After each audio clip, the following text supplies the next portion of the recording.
This is television for the Isles of Scilly, brought to you with Truro and Penwith College and the Scilly Lottery.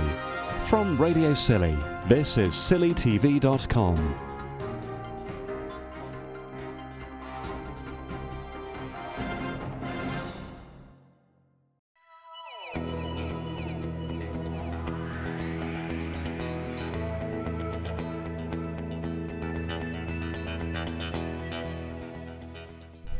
Jenny and I are busy serving cream teas or tea and cake for the League of Friends. The organisers of this event today very kindly said that we could have a table and whatever money we make we can have for the League of Friends, which again we're pushing towards this replenishing the funds for the baby pod. We haven't really had any luck with finding people for the committee, but there are people in the community who are fundraising for us, and frankly, as long as that's happening, then that's fine.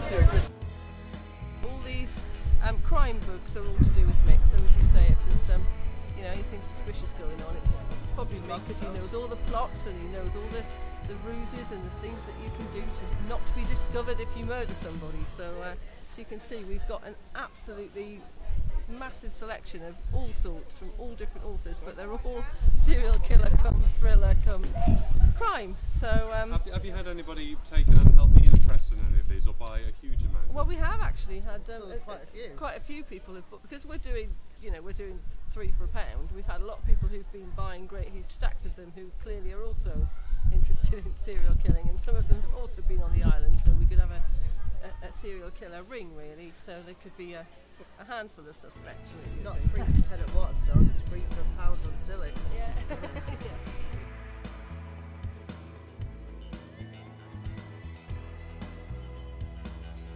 I watched the weather forecast like mad. I was up at 7 and it was totally foggy. I couldn't see out the window, and I thought it's not going to be a good day, but no, so far it's been brilliant. Everyone's been lovely. What are you raising money for? We're raising for Shelterbox this year. The children have opted for Shelterbox, which would be a good cause. And of course the League of Friends have got their own stall over there, the baby pod, which is a lovely idea as well. And so people are paying for £5 a table for me, and then that's all go to Shelterbox. So who's decided? The students who live at Mundesley? The students, yeah. They all voted for Shelterbox this year. It was unanimous, there was no one else. How involved were they in organising today? Very organised actually, yes. They all said we sort of put forward which stalls would be available, and they all said which stalls they wanted to do and which ones they could do. And luckily, because we've got the student council here as well doing beef burgers, we were able to get the boats to come over and bring the children over on the boats and things like that. So it was absolutely superb, yes. Are you in charge of this?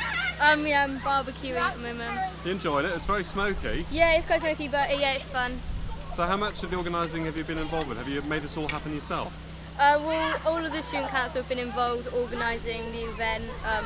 They've got me, Ross and Josh doing the barbecue. Josh is selling, me and Ross are cooking all the food. What have you learnt about organising an event then? It's quite hard work. You got to plan what you're going to sell and what price you're going to sell them for. So it's quite hard. It's a bit like The Apprentice then, is it? Yeah, kind of, I guess. We'll let you know when we see how much money we've made at the end of the day. And you made some money for Shelterbox, yeah? Yeah. Yeah, the student council hadn't actually decided yet whether they were going to join in with Anne and Julian and donate the money raised to Shelterbox, or whether they'll choose a different charity, but they'll vote in their next meeting.